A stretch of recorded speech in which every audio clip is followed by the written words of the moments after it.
Bismillahirrahmanirrahim. Assalamualaikum warahmatullahi wabarakatuh.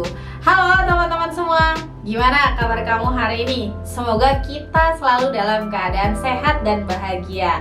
Nah, bertemu lagi nih bersama saya Adeka Safitri. Kali ini saya akan mereview sebuah buku, yaitu dengan judul The Psychology of Money.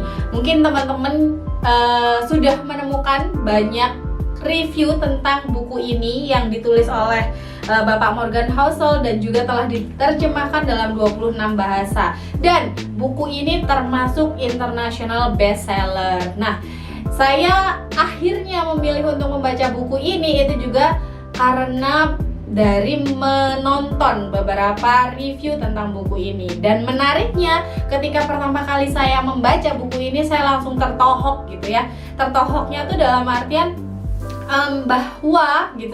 bahwa yang namanya kaya itu tuh nggak mesti dengan gaji yang besar gitu. Karena di dalam buku ini di bagian awal itu sudah diceritakan tentang perjalanan hidup dua orang yang sangat-sangat berbeda. Yang pertama itu hanya seorang penjaga pom bensin, dan yang kedua adalah orang yang kaya raya. Dan tebak siapa di antara kedua orang ini yang hidupnya yang di akhir hidupnya tetap bahagia ataupun menjalani akhir hidupnya dengan happy-happy aja, atau uangnya dalam keadaan yang aman jaya sentosa. Teman-teman bakal nggak ngira kalau yang hidupnya meninggalkan uang untuk anak-anaknya itu adalah si penjaga pom bensin. Kenapa? Karena beliau itu bisa mengatur keuangan sebaik mungkin gitu. Dan yang satunya itu benar-benar kehidupannya hanya mengikuti gaya hidup dan menghambur-hamburkan harta atau uang yang dia miliki. Jadi saya di kisah utama ini, di kisah pembuka ini, saya langsung tertohok, bahwa yang namanya pelajaran manajemen keuangan itu tidak harus orang yang pintar, tidak harus orang yang memiliki pendidikan, karena manajemen finansial itu tercipta karena sebuah kebiasaan, pengulangan, dan juga sebuah pengalaman. Jadi untuk kita menjadi kaya sebenarnya itu hanyalah kita perlu belajar gimana cara mengatur keuangan kita. Nah, di buku Psychology of Money ini akan membahas tentang hubungan antara manusia dan uang, bagaimana manusia mempersepsikan tentang uang, kemudian bagaimana manusia memperlakukan uang. Nah, kali ini di video review buku ini saya menyimpulkan beberapa hal setelah membaca buku ini. Nah, yang pertama itu adalah terkait soft skill, teman-teman semua.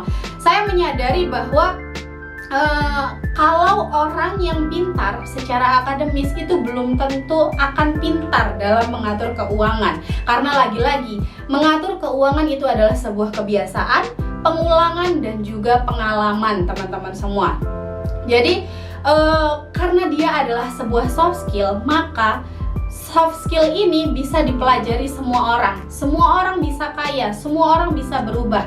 Karena manajemen finansial, manajemen keuangan itu bisa kita pelajari untuk kita bisa menjadi kaya, ataupun setidaknya kita bisa lebih bijak mengatur ataupun menggunakan dan mengelola keuangan kita selama kita hidup. Yang kedua, hal menarik yang kedua itu adalah kata cukup, teman-teman semua. Jadi banyak sekali cerita orang-orang hebat di dalam buku ini gitu kan ya, yang diceritakan oleh si penulis. Apa sih makna dari kata cukup tersebut?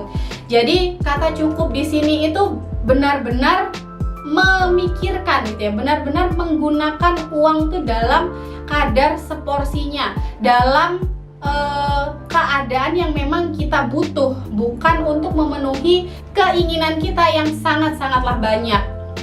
Jadi kata cukup ini benar-benar harus ada di dalam diri kita, karena kalau tidak gitu ya, mau sebanyak apapun uang yang kita miliki, kalau kita tidak memiliki kata cukup, maka uang itu akan habis. Dan lebih parahnya, uang itu akan habis dengan sia-sia dan tak tersisa, teman-teman semua. Kayak gitu. Jadi kita harus memiliki rasa cukup ya, untuk dalam artian kita bisa membedakan antara keinginan dan kebutuhan di dalam hidup kita. Jangan menjadi orang yang memang menghambur-hamburkan uang kita sendiri. Dan yang ketiga ini adalah tentang statement bahwa kekayaan adalah yang Anda tidak lihat. Saya terkesan, wow, menarik gitu ya, karena kita itu sering kayak ngelihat nih teman kita bawa mobil mewah gitu, dan kita berpikir bahwa pasti nih teman gue kaya nih, pasti nih teman gue sukses sekarang ini. But apakah kita tahu tabungannya? But apakah kita tahu dia membeli mobil mewah tersebut itu dengan cara cicil atau lunas? Kita nggak akan pernah tahu, teman-teman semua. Makanya kita tidak bisa dengan begitu saja menjudge apa yang kita lihat, karena sebenarnya kekayaan itu adalah apa yang tidak kita lihat. Maksudnya adalah jumlah uang yang tidak kita pakai, atau dalam artian adalah jumlah tabungan kita. Nah, kita juga sering lihat gitu ya, orang yang biasa-biasa aja pakai kaos oblong, pakai jilbab yang murahan gitu kan, yang harga 15 ribuan, kemudian pakai sandal jepit, gamis biasa aja gitu. Tapi kita nggak tahu kan uang yang tidak mereka belanjakan atau uang yang mereka tabung itu seberapa banyak. Bisa jadi tabungan mereka itu lebih banyak dibanding orang yang memiliki gaya hidup sosialita. Jadi lagi-lagi dengan statement ini saya berpikir bahwa menabung itu memang sangat-sangat perlu dan sangat-sangat harus didisiplinkan gitu teman-teman. Karena prinsip dari menabung itu adalah menyisihkan, bukan menyisakan. Menabung itu memang berat menurut saya gitu, karena kita harus harus menahan keinginan-keinginan kita untuk mengeluarkan uang gitu kan ya, untuk jajan sana sini. Tapi insya Allah gitu ya, kedepannya kita akan bahagia gitu. Ketika kita sudah mulai terbiasa menabung, kita akan bahagia loh ngelihat tabungan kita gitu. Dan tentunya tabungan tersebut memiliki tujuan-tujuan yang sudah kita porsikan.